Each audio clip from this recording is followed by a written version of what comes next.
சற்று முன் கிடைத்த செய்தி. சினிமா தயாரிப்பாளர் ஆகாஷ் பாஸ்கரன் தாக்கல் செய்த நீதிமன்ற அவமதிப்பு வழக்கில் அமலாக்கத்துறை உதவி இயக்குனர் விகாஷ் குமார் வருகிற 15ஆம் தேதி நேரில் ஆஜராக சென்னை உயர்நீதிமன்றம் உத்தரவிட்டுள்ளது.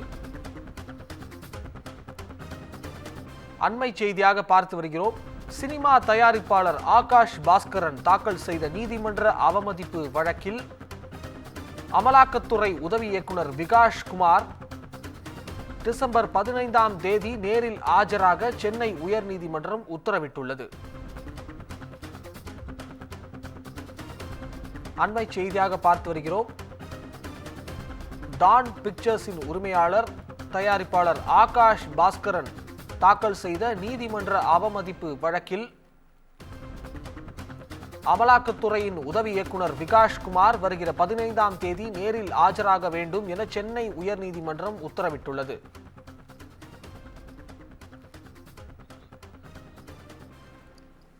இது தொடர்பாக கூடுதல் தகவல்களுக்கு நம்முடன் செய்தியாளர் கிருபா இணைந்திருக்கிறார். வணக்கம் கிருபா, கூடுதல் தகவல்களை பதிவு செய்யலாம். வணக்கம் அபிஷேக். சினிமா தயாரிப்பாளர் ஆகாஷ் பாஸ்கரன் தாக்கல் செய்த நீதிமன்ற அவமதிப்பு வழக்கில் அமலாக்கத்துறை உதவி இயக்குனர் விகாஷ் குமார் டிசம்பர் 15ஆம் தேதி நேரில் ஆஜராக சென்னை உயர்நீதிமன்றம் உத்தரவிட்டிருக்கிறது.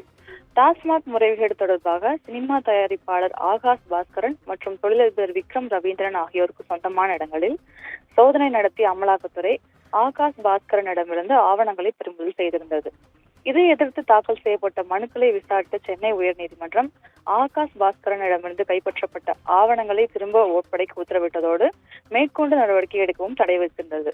உயர்நீதிமன்றம் தடை விதித்த நிலையில் ஆகாஷ் பாஸ்கரனிடம் கைப்பற்றப்பட்ட ஆவணங்கள் தொடர்பாக அமலாக்கத்துறையின் மேல்முறையீட்டு அதிகாரி நோட்டீஸ் அனுப்பியதாக கூறி ஆகாஷ் பாஸ்கரனுக்கு அமலாக்கத்துறை சம்மன் அனுப்பியிருந்தது.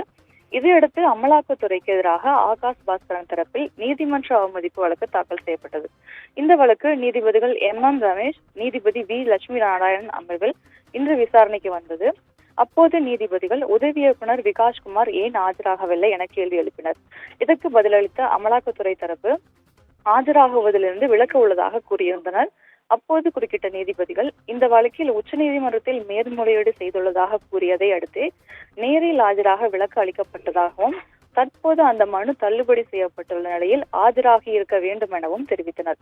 இதற்கு பதிலளித்த அமலாக்கத்துறை வழக்கறிஞர் அடுத்த விசாரணையின் போது கட்டாயம் நேரில் ஆஜராவார் என உறுதியளித்தார்.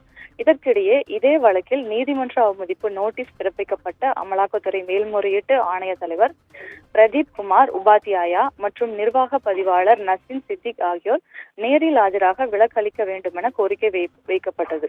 இதனை ஏற்க மறுத்த நீதிபதிகள் இருவரும் நேரில் ஆஜராகி தங்களது விளக்கத்தை அளிக்க வேண்டும் என கூறி விசாரணையை டிசம்பர் 15ஆம் தேதிக்கு ஒத்திவைத்தனர். தகவல்களுக்கு நன்றி கிருபா.